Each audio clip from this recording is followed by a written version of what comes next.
दिनांक 10 तारीख रोजी एक नगरपालिकाचे निवडणुकाचे नंतर उपनगराध्यक्षची निवड झाल्याने एका पक्षाची मिरवणूक चालू होती. त्या मिरवणूकमध्ये समोरचे जे काही गटाचे लोक होते आणि जे विजयी गट होते त्या दोघांमध्ये भांडणामुळे एक किरकोळ घटना घडली होती. त्यानंतर त्याच दिवशी रात्री पुन्हा एक काही समाजकंटकाकडून एका गटाचे माजी आमदार श्री शिरीष चौधरी यांचे घरावर हल्ला झाला होता.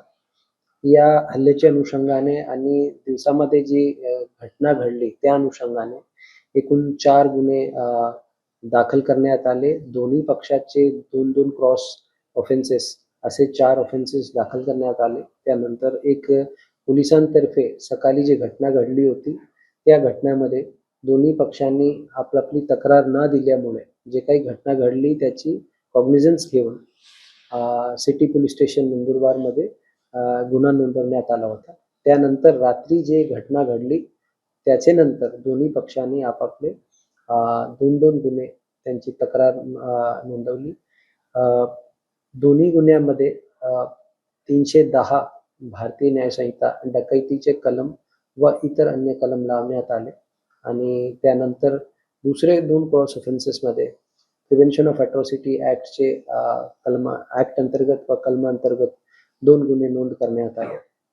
यामध्ये जे श्री चौधरी यांचे घरावर झालेला हल्ला होता त्या गुन्ह्यामध्ये CR नंबर 12/2026 नंदुरबार शहर पोलीस स्टेशनमध्ये आतापर्यंत आपण 5 आरोपींना अटक केली आणि त्यांना मान्य न्यायालयासमोर आपण हजर केलेले आहे आणि उर्वरित आरोपींचा शोध सुरू आहे. अनेक असे आरोपी जे सराईत गुन्हेगार म्हणून त्यांच्याकडे पाहिलं जात असतं. याच्या अगोदर त्यांच्यावरती गुन्हे जे ते दाखल झालेले यांच्यावरती कशा पद्धतीने कारवाई जी पोलिसांकडून केली जाणार आहे?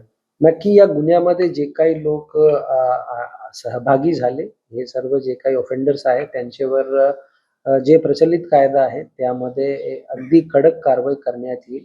त्यांचे गुन्ह्याचे जे काही अभिलेख आहे ते पाहता वेगवेगळे जे काही आरोपी आहेत त्यांच्यावर त्यांचे क्राईम रेकॉर्डच्या अनुषंगाने पुढील कडक कायदेशीर कारवाई करण्यात येईल. कुठल्या स्वरूपाचा गुन्हा त्यांच्यावरती दाखल झालेला आहे? त्या क्रॉस ऑफेन्स मध्ये त्यांनी जे दिलं होतं त्यामध्ये एक अॅट्रॉसिटीचे गुन्ह्यामध्ये त्यांचं नाव नमूद आहे व त्याचबरोबर दुसरे एक ऑफेन्स मध्ये सुद्धा त्यांचं नाव नमूद आहे.